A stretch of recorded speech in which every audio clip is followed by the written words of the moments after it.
ल गाइज हेर्नुहोस्, हामीहरूले हेर्नै पर्ने भिडियो हो के यो, किनभने चाहिँ मकै हर कसैको घरमा हुन्छ। हेर्नुहोस्, हामीले चाहिँ परायो मकै चाहिँ अब पोलेर खाने र भुटेर खाने, अनि चाहिँ यसको आटो त्यसपछि ल्याएर चाहिँ यसको पिठो मात्र हुनमा युज गर्छन्। तर यहाँनिर के भन्छ के मेसिनमा गएर तपाईँले हेर्नुहोस्, हरियो मकैहरू छ, यसलाई चाहिँ वहाँ गएर चाहिँ यसलाई अलग अलग गर्छ, बाहिरको पोक्सर फालेर यसलाई मेसिनमा लगेर कसरी उर्छ हेर्नुहोस्। चाहिँ मकैलाई चाहिँ पकायो, अब मेसिनमा जाँदैछ, ट्याक्क ल्याएर मेसिनमा हेर्नुहोस् त कस्तो मजाले भयो। यो अलग अलग भयो, यसको डाँठ अलग भयो, मकै अलग हुन्छ। यो यहाँ कोही छोडाउँदैछ, कोही चाहिँ छोडाइसक्यो, कोही चाहिँ पोक्सरैसित छ होइन।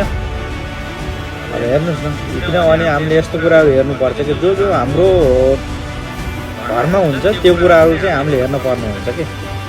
मकै हाम्रो घरमा त प्रशस्त मात्रामा हुन्छ, तर यसको के भन्छ हामीहरूले धेरै कुराहरूमा युज गर्दैनौँ, खालि खानामा युज गर्छौँ। तर यो खानुमा भन्दा यसको चाहिँ धेरै कुराहरू निस्किन्छ कि। हेर्नुहोस्, नर्मली ट्याक्क मेसिनमा हालेर हेर्नुहोस्, अझै सबै भएको छैन, कोही चाहिँ उता भित्र मेसिनमा गइसक्यो, कोही चाहिँ यसको बाहिरको पोक्सर भन्छ यसको पातहरू के त्यो चाहिँ छिल्दैछ। हेर्नुहोस् न क्या मजाले चाहिँ यो गर्छ। अब हेर्नुहोस् मजाले चाहिँ छोडायो। यसपछि के भन्छ हेर्नुहोस्, यो अलग अलग भइसक्यो मकैहरू। अब पानीमा गएर यस्तो छ, तर सबै चाहिँ एकदम बवाल गर्छ क्या मेसिनमा। हेर्नुहोस्, गएर ट्याक्क मेसिनमा जान लाग्यो। अब मकै आयो। मकैको के बन्दो रहेछ त भन्ने कुराहरू आज चाहिँ तपाईँलाई म देखाउन गइरहेको छु। ट्याक्क गयो, यो चाहिँ पुरा चाहिँ मेसिनले पिसेर ट्याक्क तातो पानीले चाहिँ धोएर हेर्नुहोस् न अब के निस्किन्छ यसको साइज चाहिँ तेल भन्छ होला, अनि चाहिँ त्यो छोक्राको के भन्छ है, मकैको तेल पनि निस्किन्छ।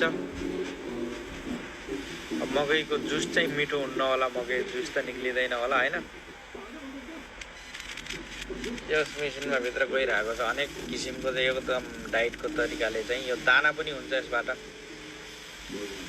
अब भित्र मेसिनमा गइरहेको छ, एकदम मजाले गइरहेको छ हेर्नुहोस् है, तर टाइम लाग्छ कि। त्यहाँ गएर चाहिँ के हुने हो, फेरि पानी हालेर ट्याक्क चाहिँ हेर्नुहोस् त यसलाई चाहिँ पिसेर पहिला पुरै यसको चाहिँ निकाल्यो, लेदो बनायो, लेदो यस्तो बनायो। हेर्नुहोस् त यसको जुस बनाउँछ क्या हो, यसको त तेल पनि निस्क्यो त हेर्नुहोस् त, तेल बन्यो हेर्नुहोस् त, तेल बन्यो। यो फेरि जुस जस्तो पनि आयो, यसको के बन्यो, यसको जुस जस्तो आयो, केमिकल हाल्यो होइन। अनेक कुराहरू भन्छ कि हेर्नुहोस् न अब के भन्ने हो। अचम्मको चिजहरू भन्छ कि यहाँ त चाहिँ पिठो मिक्स गरेर के बनाएको है, हेर्नुहोस् त ट्याक्क लाएर या खतरनाक चिज बन्दैछ हेर्नुहोस् है। यसमा मिक्स भयो, केमिकल मिक्स गरेर ट्याक्क चाहिँ उताबाट आयो, फेरि मेसिनबाट यताबाट आयो, ट्याक्क लाएर अब यसको चाहिँ फाइनली चाहिँ यसको तेल बन्छ होला। मकैको तेल त एकदम महँगो बिक्री हुन्छ नि त यहाँनिर चाहिँ।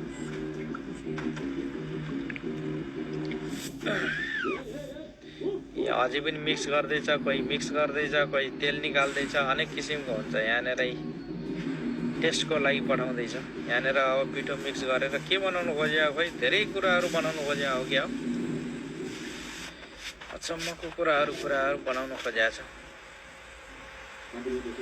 कतिवटा चिज बनाउनु खोजेको त्यो चाहिँ मलाई पनि थाहा भएन है। हेर्नुहोस् त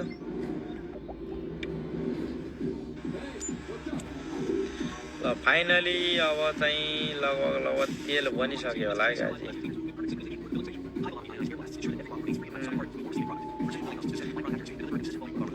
हेर्नुहोस् यो चाहिँ जुस बन्यो यसको जुस बन्यो तर यसको तेल पनि बन्छ हेर्नुहोस् है अब तेल पनि अलग बन्छ फेरि यी ढक्कन यसरी मजाले लाग्यो ए एक चाहिँ मकैको जुस हेर्नुहोस् त यहाँ त हामी यसको तेल पनि बन्छ अहिले लास्ट टाइम हेर्नु त अलग अनेक तरिकाको चिजहरू बन्छ कि एकपटक मेसिनले सिल गर्छ कि हेर्नु कति दामी हो एकपटक हालिदिएपछि केही गर्नु नपर्ने कि सब मेसिनले गर्छ हेर्नुहोस् ए अब चाहिँ बोतलको प्रिन्ट हुँदैछ राम्ररी ढक्कन लाग्यो लागेन भनेर यो चाहिँ अब ल फाइनलमा अब प्याक गर्ने होला है गाइज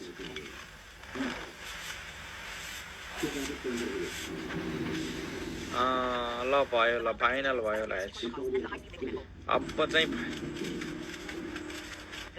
ल मकैको जुस निस्क्यो मकैको तेल निस्क्यो त्यसपछि ल्याएर खोयाको दाना निस्क्यो पुरै चाहिँ फाइनल गरेर चाहिँ अब यो प्लेटमा चाहिँ प्याक गर्यो अब चाहिँ अन्त पठाउँछ मार्केटिङको लागि हेर्नुहोस् त प्राइस सराइज लगाएर यस क्युआर कोडहरू लगाएर ट्याक्क चाहिँ हेर्नुहोस् त पछि त हामी के चिज बन्दो रहेछ धेरै तरिकाको चिजहरू बन्छ त्यही हो गाइज अब यस्तो चिज बन्छ कि हेर्नुहोस् दुनियाँमा चाहिँ ठिक छ बनेको राम्रो हो किनभने टेक्नोलोजी एकदम जरुरी छ दुनियाँमा टेक्नोलोजी बिना केही पनि चल्दैन ल गाइज